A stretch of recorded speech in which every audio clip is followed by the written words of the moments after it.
வணக்கம், welcome to my channel. உய்ய ஒரே வழி உடையவர் திருவடி. நம்ம ஆழ்வார்களின் வரலாற்றை பார்த்துக்கிட்டு வரோம். இன்னைக்கு குலசேகர ஆழ்வார் அவரோட வரலாற்றை பார்க்கலாம். குலசேகர ஆழ்வார் பெருமாள் திருமார்பில் அணிந்து கொள்ளும் கௌஸ்துபம் என்னும் நீலமணியின் அம்சமாக மாசி மாதம் புனர்வசு நட்சத்திரத்தில் கேரளத்தில் திருவஞ்சிக்களம் என்னும் இடத்தில் திடவரதர் என்னும் ராஜாவிற்கு மகனாக அவதரித்தார். தக்க வயதில் அனைத்தையும் கற்றுத் தேர்ந்த குலசேகர ஆழ்வார் சேரநாடு மட்டுமின்றி சோழ பாண்டிய நாடுகளையும் வென்று ஆட்சி நடத்தினார். கொல்லிக்காவலன், கூடல் நாயகன், கோழிக்கோன் என்று வழங்கப்பெற்றார். இவர் திருவேங்கடமுடையான் அருளால் பெருமாள் மீது பக்தி அதிகமாகி அவரின் பெருமைகளை அனுபவித்துக் கொண்டு ராஜ்யம் நடத்தி கொண்டு வந்தார். குலசேகர ஆழ்வாருக்கு ராமர் என்றால் மிகவும் பிடிக்கும். அவர் மன்னராக இருந்த பொழுது தினமும் ராமாயணம் கேட்பாராம். அவ்வாறு ஒரு முறை ராமாயணம் கேட்கும் பொழுது ராமபிரான் 14,000 அரக்கர்களோடு ஜனஸ்தானம் என்னும் இடத்தில் போரிடும் கதையை கேட்டுக்கொண்டிருந்தார். நேர்மையே உருவான ராமர் எப்படி தனியாக மாயப்போர் புரியும் அரக்கர்களோடு மோதுவாரோ என்று பதட்டத்தோடு ராமாயண பண்டிதர் கூற, தன்னுடைய சைன்யங்கள் அத்தனைகளையும் கூட்டிக் கொண்டு சேர நாட்டிலிருந்து கிளம்ப ஆயத்தமானார். இதை பார்த்த அடியார்களும் அமைச்சர்களும் வேகமாக ராமர் 14,000 அரக்கர்களையும் வென்றார் என்று சொல்ல ஆழ்வார் சமாதானம் அடைந்தார். பின் ஒரு நாள் ஆழ்வார் ராமாயணம் கேட்டுக்கொண்டிருக்கும் பொழுது ராமாயண பண்டிதர் ராவணன் சீதையை தூக்கிச் சென்றான் என்று விரிவாக சொல்ல, ராமன் கதையிலேயே மூழ்கி இருந்த ஆழ்வார் எப்போதோ நடந்த கதையினை இப்போது நடப்பதாக நினைத்து கொண்டு தன் படையை திரட்டி கொண்டு மேற்கு கடற்கரையை அடைந்து கடலை கடக்க ஆரம்பித்தார். அவரின் ராமபக்தியை கண்ட ராமரே ஆகாயத்தில் சீதையுடன் தோன்றி, கவலை வேண்டாம் குலசேகரரே, ராவணனை யுத்தத்தில் வென்றுவிட்டோம், சீதையை மீட்கப்பட்டாள் என்று சொன்னார். அதன் பின்னர்தான் ராமருக்கு இனிமே சிரமம் இல்லை என்று சமாதானமாகி நாடு திரும்பினார். இப்படி ராமபிரான் சுகதுக்கங்களை தன்னுடைய சுகதுக்கங்களாக நினைத்தபடியால் குலசேகரருக்கு ராமரின் பெயரான பெருமாள் சேர்ந்து குலசேகர பெருமாள் ஆனார். ராமபக்தி அதிகரிக்க ஸ்ரீரங்கத்தில் உற்சவராக சேவை சாதிக்கும் நம்பெருமாளே ராமர் என்று அவரை தரிசிக்க வேண்டும் என்ற ஆசையில் கிளம்பினார். இவர் ஸ்ரீரங்கம் போய்விட்டால் பக்தியால் திரும்பி வரமாட்டார், ராஜ்யத்தை யார் நடத்துவார்கள் என்று பயந்த அமைச்சர்கள் அவரை நிறுத்துவதற்காக பெருமாள் பக்தர்கள் எதிரில் அனுப்பி வைத்தனர். அவர்களை பார்த்த ஆழ்வார் பெருமாளை கவனிப்பதை விட அவன் அடியவர்களை கவனிப்பது முக்கியம் என்று அவரை கவனிக்க ஆரம்பித்து விடுவார். இப்படியே ஆழ்வார் ஒவ்வொரு நாளும் கிளம்ப மந்திரிகளும் அடியவர்களை அனுப்பி அவரை நிறுத்தி வந்தனர். இப்படி அடியவர்கள் வர வர அவர்களுக்கு அரண்மனையில் மதிப்பு அதிகமாக போய்விட்டது. இதை பார்த்த சில மந்திரிகளுக்கு கொடுக்கவில்லை. அடியவர்களை எடுத்து ஆழ்வாருக்கு இருக்கும் ஈடுபாட்டை குறைத்து எப்படியாவது அவர்கள் வருவதை தடுத்து விட வேண்டும் என்று வஞ்சகமாக ஒரு திட்டத்தை தீட்டினார்கள். ஸ்ரீராம நவமி அன்று ராமருக்கு விசேஷ அபிஷேகம் நடந்து கொண்டிருந்தது. அதனால் ராமர் நகைகளை கழட்டி வைத்திருந்தனர்.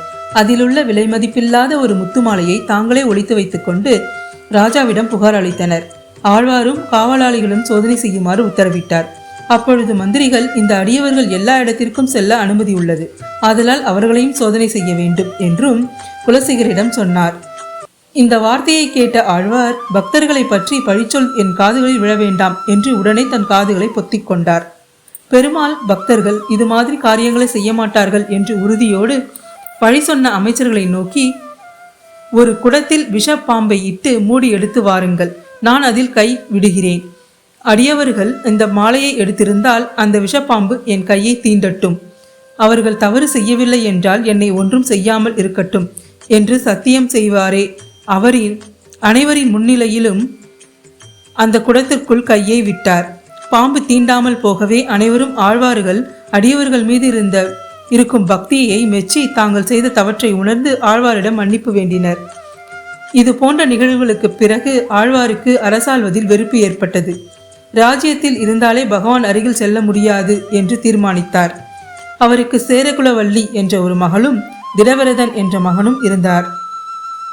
ராஜ்யத்தை துறந்து தன் மகனுக்கு பட்டாபிஷேகம் செய்து வைத்தார். தன் மகளுடன் ஸ்ரீரங்கம் நோக்கி பயணித்தார். தன் மகளான சேரகுலவல்லியை நம்பெருமாளுக்கே திருமணம் செய்து வைத்தார். இன்றும் ஸ்ரீராமநவமி அன்று சேரகுலவல்லியும் நம்பெருமாளும் சேர்ந்து பக்தர்களுக்கு காட்சியளிக்கின்றனர். பகவானுக்கு தன் சொத்து அனைத்தையும் செலவு செய்து ஸ்ரீரங்க கோயிலில் 3வது பிரகாரத்தை கட்டினார். இன்றும் அது குலசேகர சுற்று என்று அழைக்கப்படுகிறது. இப்பேற்பட்ட குலசேகர ஆழ்வார் 105 பாசுரங்கள் கொண்ட பெருமாள் திருமொழி என்னும் பாடல்களை பாடியுள்ளார். ஆழ்வார் திருப்பதி பெருமாளுக்கு ஏதாவது தொண்டு செய்ய வேண்டும் என்று ஆசைப்பட்டார். அவர் என்னவாக வேண்டும் என்று ஆசைப்பட்டார்னு தெரிஞ்சுக்கலாமா? முதலில் சாமி புஷ்கரிணியில் ஒரு நாரையாக பிறக்க வேண்டும் என்று நினைத்தார்.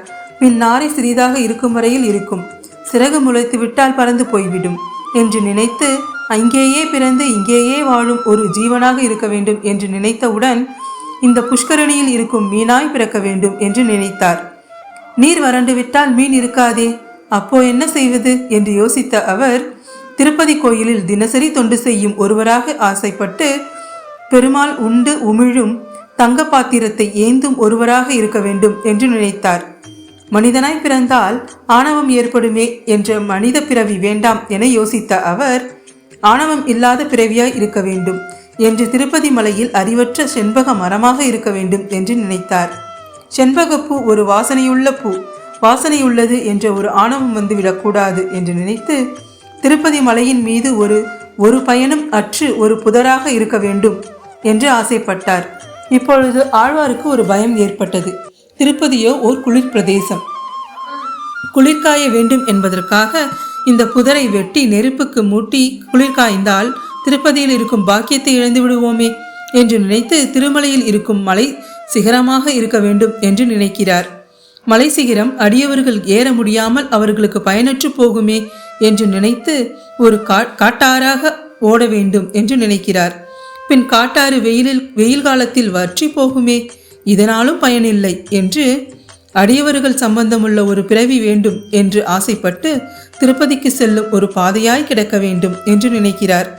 ஆனால் திருப்பதிக்கு செல்ல வேறு வழி ஏற்படுத்தினாலோ அல்லது படிக்கட்டு போட்டுவிட்டாலோ இந்த பாக்கியத்தையும் இழந்து விடுவோமே என்று அடியவர்களின் சம்பந்தமும் வேண்டும், பெருமாளின் சேவையும் வேண்டும் என்று பெருமாளின் கருவறை சன்னதிக்கு முன்னால் படியாய் கிடந்து அடியவர்கள் தங்கள் பாதத்தால் மிதித்து செல்லும்படியும் பெருமாளின் பவளவாய் காண்போம் என்று சமாதானம் அடைந்தார். செடியாக வல்வினைகள் தீர்க்கும் திருமாலை நெடியோனே வேங்கடவா, நின் கோயிலின் வாசல் அடியாரும் வானவரும் அறம்பயிரும் கிடந்தியங்கும் படியாய் கிடந்து உன் பவளவாய் காண்பேனே. பின் சட்டென்று வருங்காலத்தில் இவர் கூட்டம் நிறைந்த செல்வம் சிறப்போடு இருப்பார் என்று யூகித்து படிமீது தங்க கவசம் போட்டு விடுவார்களே, சீனிவாசனின் தரிசனத்தையும் அடியவர்களின் சம்பந்தத்தையும் இழந்து விடுவோமே என்று வருந்தி இப்படி எந்த பிறவி எடுத்தாலும் ஏதாவது ஒரு குறை இருக்கிறது என்று யோசித்த ஆழ்வார் எம்பெருமான் பொன்மலை மீது ஏதேனும் ஆவேனே என்று முடிவை பெருமாளிடத்திலேயே விட்டுவிட்டார். எந்த பிறவியாக இருந்தாலும் எம்பெருமானுக்கும் அடியவர்களுக்கும் தொண்டு செய்யும் உயர்ந்த பாக்கியம் கிடைக்க வேண்டும் என்பதே அவர் விருப்பமாக இருந்தது. ஆழ்வார் திருநெல்வேலிக்கு அருகிலுள்ள மன்னார்கோயில் என்னும் இடத்தில் பல காலம் தங்கியிருந்து அங்கிருக்கும் பெருமாளுக்கு பல தொண்டுகளை செய்து அங்கே பெருமாளின் திருவடியான மோட்சத்தை அடைந்தார். குலசேகர ஆழ்வார் திருவடியிலே சரணம். நன்றி. இந்த வீடியோ உங்களுக்கு பிடிச்சிருந்தால் லைக் பண்ணுங்க, ஷேர் பண்ணுங்க, மறக்காம சப்ஸ்கிரைப் பண்ணுங்க.